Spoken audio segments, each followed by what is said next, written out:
Now You See Me was a surprise summer smash of 2013. Featuring an ensemble cast of incredible actors, the magic-inspired heist movie found its way to dazzle and entertain the masses, even though it didn't receive the greatest critical reception. How did the movie manage to pull off a resounding financial success while only earning mixed critical reviews? Sleight of hand, of course. From the very beginning, the viewer is set up to be bamboozled, as Jesse Eisenberg tells us to look closely, because the closer you think you are, the less you will actually see. Right there, the movie already has us, and we are behind from the very start as we try to catch up with director Louis Leterrier's intentional misdirection and camera tricks. We are individually introduced to each of the four main characters the movie revolves around, with each one of them pulling off a trick or stunt of some sort. The first two are Daniel Atlas and Henley Reeves. These two are legitimate magicians, which we find out later were stage partners once upon a time as magician and assistant, respectively, and also romantically involved before things went south between them. Merritt McKinney is a talented mentalist and hypnotist who now resorts to hustling people with secrets to hide ever since his brother betrayed him in their duo magic act. And then there is Jack Wilder, street performer and pickpocket.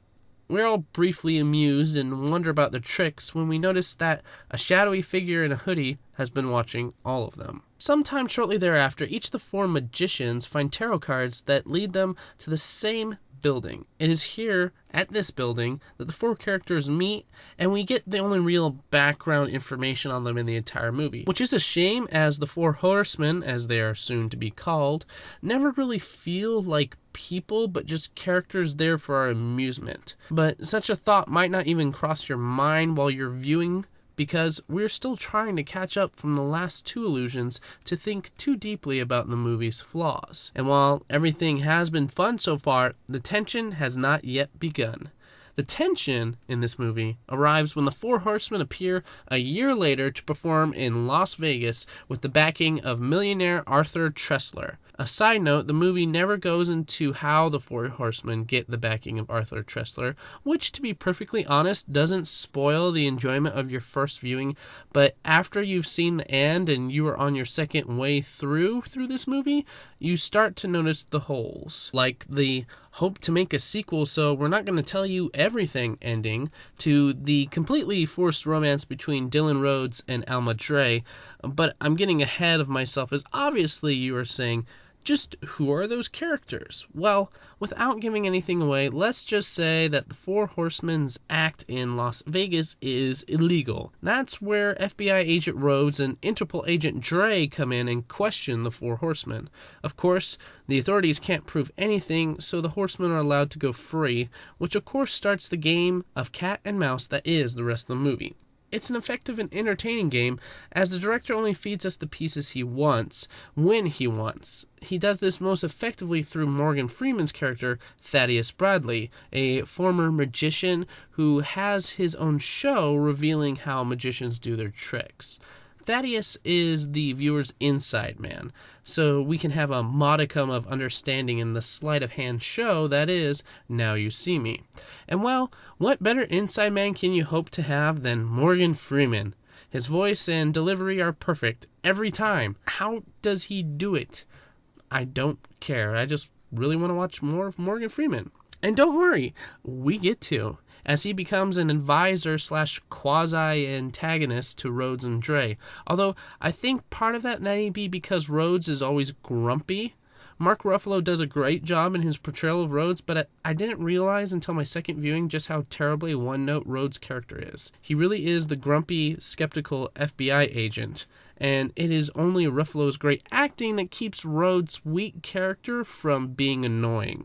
I really don't have much more to comment on concerning the story of Now You See Me, as it would spoil the whole point of watching the movie, and you should watch it if you haven't already. It's a fun movie.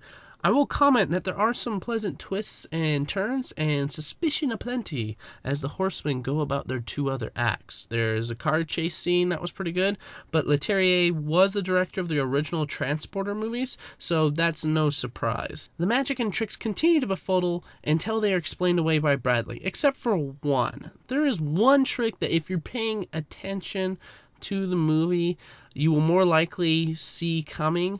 The only downside is it does kind of cheapen the 3rd act a little bit. It may appropriately be said that Now You See Me is a con movie rather than a heist movie, and you'll know exactly what I'm talking about when you watch it happening. But one other bad thing about this movie, if you think about it, is that it is way too elaborate and lengthy of a con to be feasible.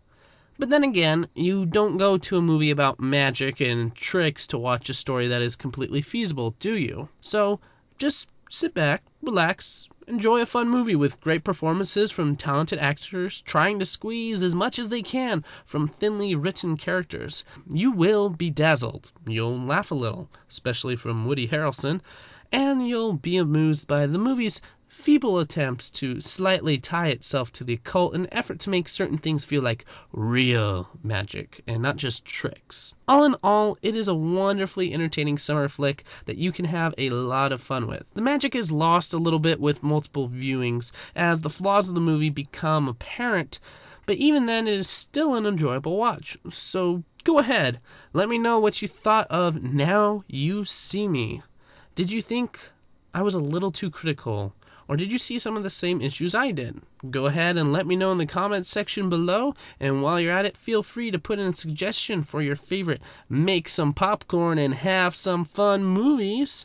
Maybe I'll do a review on it. Please also don't forget to like and subscribe. Regardless, I just want to thank you for watching. This is the OutcastWriter signing off, and remember that what we create matters.